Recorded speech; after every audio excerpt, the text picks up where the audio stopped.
ध्रुव जी का चरित्र श्रवण कराते हैं सुखदेव जी महाराज। जाए उत्तान पादस्य सुनीतिः सुरुचिस्तयोः सुरुचिः प्रेयसी पत्युर्नेतराय सुतो ध्रुवः। महाराज उत्तानपाद की दो रानियां थी। एक का नाम था सुनीति और एक का नाम था सुरुचि। देखिए, एक प्रकार से कहा जाए आध्यात्मिक दृष्टि से तो हर व्यक्ति की दो पत्नियां हैं। सुनीति का मतलब हुआ कि नीति से चलने वाली बुद्धि। दो प्रकार की बुद्धि सबके पास होती है। एक होती है सुमति वाली बुद्धि और एक होती है कुमति वाली बुद्धि। तो जहां सुमति तहां संपत्ति नाना, जहां कुमति तहां विपत्ति निदाना। जहां सुमति तहां संपत्ति नाना, जहां कुमति तहां विपत्ति निदान।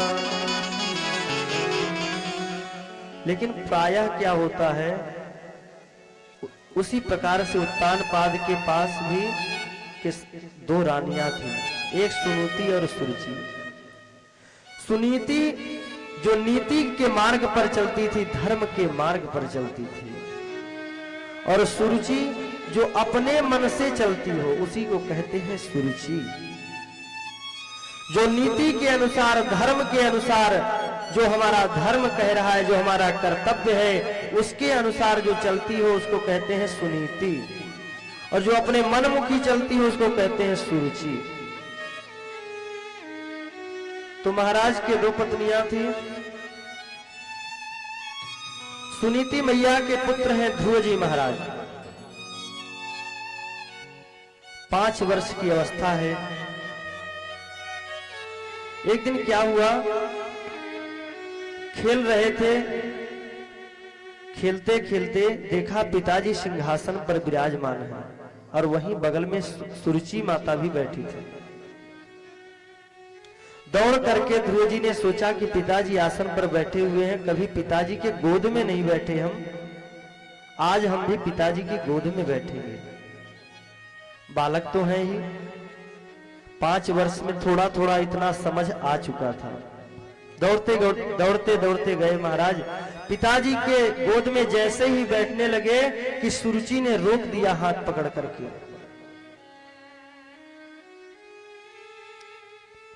क्या बोला? तपसाराध्य पुरुषम तस्यैवानुग्रहेण मे गर्भे त्वं साधयात्मानं यदीक्षसे निपाशनम। सुरुचि ने कहा कि पहले जाओ जंगल में, वहां जाकर के भगवान की कठोर तपस्या करो, और तपस्या करने के बाद जब भगवान नारायण प्रसन्न होकर प्रकट होकर के तुम्हारे सामने आ जाएं और कहें कि वरदान मांगो, तब तुम उनसे कहना कि हे नारायण, मुझे ऐसा वरदान प्रदान करो कि मैं सुरुचि मैया के गर्भ से जन्म लूं। कितना अहंकार में बोल रही है सुरुचि, जो अपने मनमुखी हो जाती है। व्यक्ति हो, इसमें स्त्री पुरुष का नहीं, ये आध्यात्मिक कथाएं हैं, इसमें स्त्री पुरुष का भेद नहीं करना चाहिए। जो मनमुखी हो चुका है, धर्म पालन में जिस धर्म का जिसको ज्ञान नहीं है, नीति का ज्ञान नहीं है, जिस गर्भ की निंदा करते हैं ऋषि मुनि वेद शास्त्र की, ऐसा कोई उपाय किया जाए जिससे पुनः इस गर्भ में न जाना पड़े। पुनरपि जननम पुनरपि मरणम पुनरपि जननी जठरे शयनम। इस मरण चक्र से छूटने के लिए ही समस्त साधनाएं की जाती हैं। अच्छा, सुरुचि ने एक उपाय तो बहुत ही अच्छा बताया कि जाकर के वन में तपस्या करो और भगवान की कृपा प्राप्त करो। लेकिन इसके आगे की जो कहा कि जब भगवान नारायण प्रसन्न हो जाएं तो उनसे मांगना कि मैं सुरुचि मैया के गर्भ से जन्म लूं, तब जाकर के मैं सिंहासन पर तुम बैठ पाओगे, इस सिंहासन पर तुम बैठ पाओगे महाराज के गोद में, तब तुम्हें बैठने का अधिकार प्राप्त होगा। महाराज 5 वर्ष का बालक रोते रोते अपनी मैया सुनीति के पास में रोते रोते गए और बोले, मां, मैं पिताश्री के गोद में क्यों नहीं बैठ सकता? मैं भी तो उन्हीं का पुत्र हूं। सुरुचि मैया ने इस प्रकार से ऐसे ऐसे मुझे भगा दिया वहां से। माता सुनीति ने कहा कि पुत्र, माता सुरुचि ने तुम्हें अच्छी बात बताई है। उन्होंने जो कुछ कहा ठीक ही तो कहा। मां मंगल तात परे सुमंस्था भुंक्ते जनो यत् पर दुख दस्ता।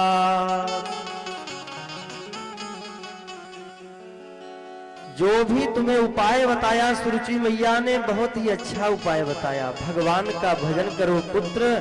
भगवान की भजन करने से, भगवान का जब तुम भजन करोगे और भगवान प्रसन्न हो जाएंगे तो तुम्हें इस पिता की छोड़ो, परम पिता परब्रह्म परमेश्वर के गोद में बैठने का अवसर प्राप्त हो जाएगा।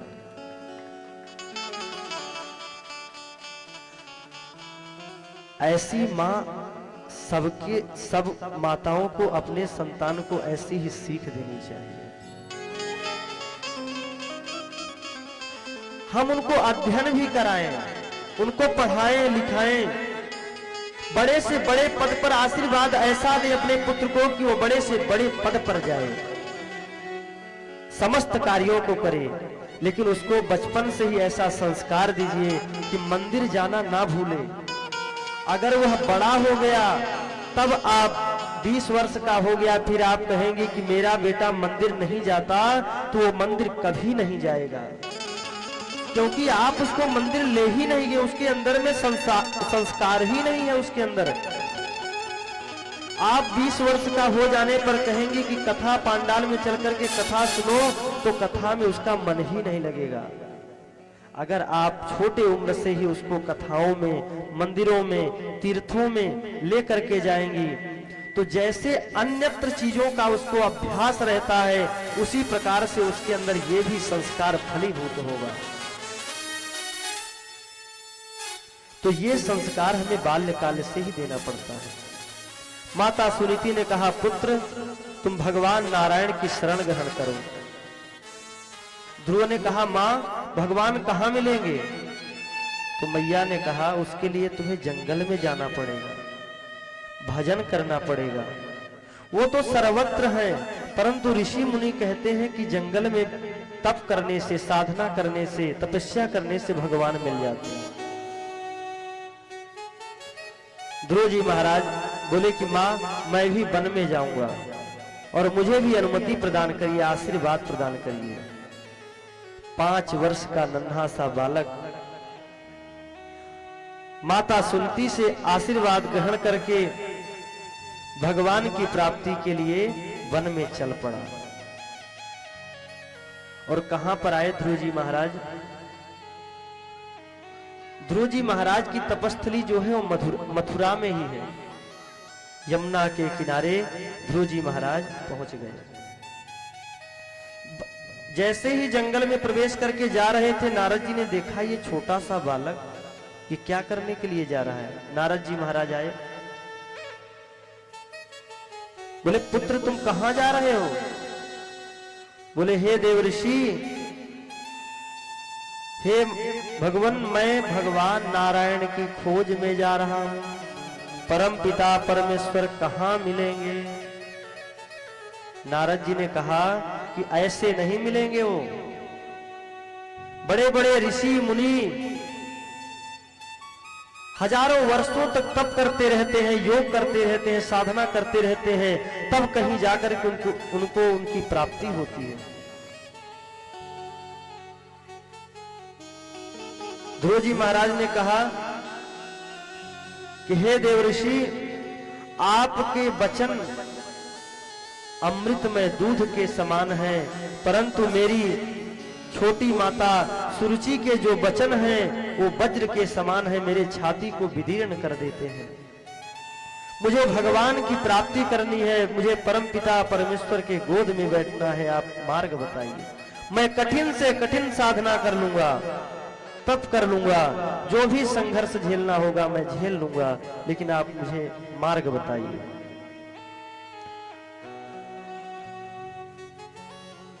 नारद जी ने कहा कि गुरु मंत्र पता है क्या जपना है? कोई जीवन में तुम्हारे गुरु है कि नहीं है? बोले अभी तो नहीं है। बोले गुरु के बगैर कैसे जपोगे? क्योंकि गुरु बिन भवनिधि तराई न कोई, जो बिरंची संकर सम होई। गुरु के बिना कभी भी भगवत प्राप्ति नहीं हो सकती, क्योंकि भगवान के मर्म को बताने वाले सद्गुरुदेव भगवान ही होते हैं, जो मार्ग हमें प्रदान करेंगे, किस रास्ते पर चल करके भगवान की प्राप्ति होगी, वो गुरुदेव ही है जो समस्त मार्गों को बता देते हैं। ध्रुव जी महाराज ने कहा तो महाराज आप ही गुरु बन जाइए। तब नारद जी महाराज ने दया पूर्वक कृपा पूर्वक ध्रुव जी महाराज को 12 अक्षर मंत्र प्रदान किया और ध्रुव जी महाराज तपस्या में लग गए। पहले महीने में ध्रुव जी महाराज 3 दिन में बेर खा करके तपस्या कर रहे थे। 3 दिन तक कुछ नहीं खाए, तीसरे दिन में थोड़े बेर खा ले और फिर भगवान का भजन करने लगे। और क्या जपा करते थे? ओम नमो भगवते वासुदेवाय, ओम नमो भगवते वासुदेवाय। दूसरे महीने से महाराज 6 दिन में पत्ते खा करके तपस्या करने लगे। 2 महीने बीत गए। तीसरे महीने में क्या करने लगे? तो 9 दिन बीतने पर जल पान करते, केवल जल पी लेते 9 दिन के बाद, और फिर इसी मंत्र का जाप करने लगते ध्रुव जी महाराज।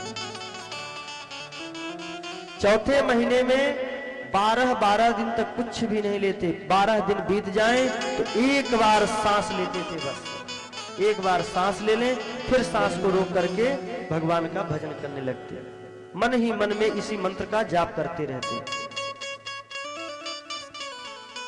5वें महीने में प्राणायाम के द्वारा ध्रुव जी महाराज ने श्वास को चढ़ा लिया, और जैसे ही श्वास को रोका समस्त त्रिलोकी में हाहाकार मच गया, देवता परेशान हो गए, समस्त प्राण वायु ही रुक गई। नैवां विदामो भगवन् प्राणरोधम् चराचरस्याखिल सत्त्वधाम्नः विधेहि तन्नो वृजिनाद् विमोक्ष प्राप्ता वयं त्वां शरणं शरण्यम्। समस्त देवता भगवान के चरणों में गए, भगवान नारायण के। प्रभु, एक बालक है जो आपकी भक्ति में इतना मस्त है कि उसने प्राणायाम के द्वारा चराचर समस्त भूत जगत को अपने वशीभूत करके श्वास ही रोक लिया है, समस्त संसार की गति रुक गई है, प्राणवायु ही रुक गई है। तब भगवान गरुड़ पर आरूढ़ होकर के सीधा मधुबन में आ गए।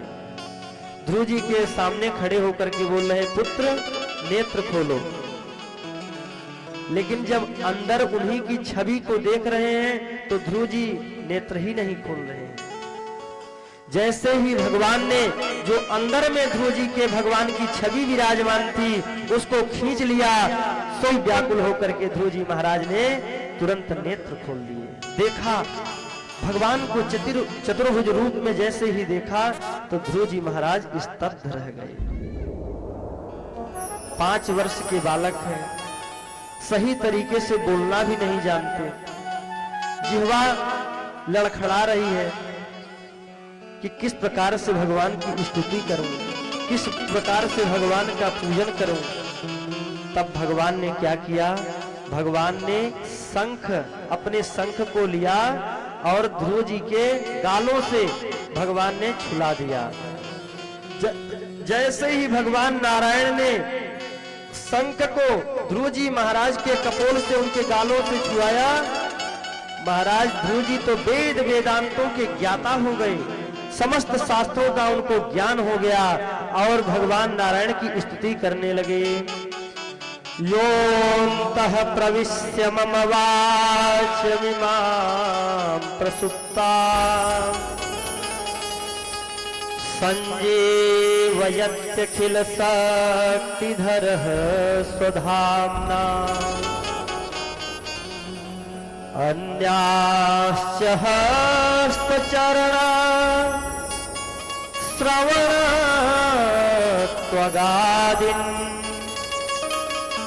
प्राणान्नमो भगवते पुरुषाय तुभ्यम्। हे नारायण, आपने मेरी सोई हुई वाणी जगा दी, आपके चरणों की कृपा से मुझे समस्त वेदों का ज्ञान हो गया। और ध्रुव जी महाराज स्तुति करने लगे। बोलिए भक्तवत्सल भगवान की जय हो। भगवान ने जैसे ही ध्रुव जी महाराज के कपोल से शंख छुआया, ध्रुव जी महाराज स्तुति करने लगे। भगवान ने वरदान कहा कि ध्रुव तुम कुछ वरदान मांग लो। ध्रुव जी महाराज ने कहा कि भगवान मुझे ऐसा वरदान दे दीजिए कि जिससे कुछ मांगने की इच्छा ही उत्पन्न ना हो, ऐसी कोई मेरे अंदर इच्छा ही ना बचे कि मैं मांगूं, यही वरदान प्रदान कर दीजिए। भगवान ने आशीर्वाद प्रदान किया और कहा कि तुम राज्य की इच्छा से उस समय आए हुए थे, इसलिए जाओ, मैं तुम्हें वरदान प्रदान करता हूं। 36,000 वर्ष तक तुम राज्य करोगे, उसके बाद तुम ध्रुव तारा बन करके समस्त त्रिलोकी में विख्यात हो जाओगे। बोले भक्तवत्सल भगवान की जय हो। ऐसा आशीर्वाद प्राप्त करके ध्रुव जी महाराज घर को वापस आए। जब घर को वापस आए तो सबसे पहले सुरुचि मैया ने ही स्वागत किया।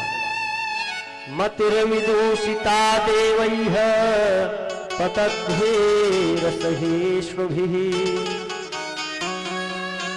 यस्य प्रसन्नो भगवान् गुणैर्मामयादिभिर्हरिः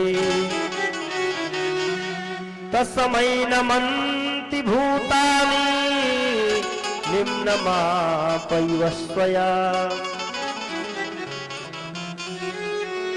ध्रुव जी महाराज जब घर आए तो सबसे पहले सुरुचि मैया ने ही स्वागत किया। एक दिन सुरुचि मैया के जो पुत्र थे उत्तम, वो जंगल में शिकार करने गए और यक्षों से युद्ध में मारे गए। ध्रुव जी महाराज को पता चला तो यक्षों से युद्ध करके युद्ध करने लगे।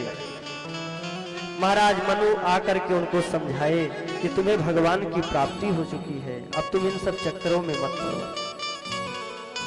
36,000 वर्ष तक ध्रुव जी महाराज ने शासन किया और 36,000 वर्ष के बाद में मृत्यु के सर पर ध्रुव जी महाराज पैर रख करके उसके बाद स्वधाम को प्रस्थान किए। ये भगवान के चरणों की कृपा होती है।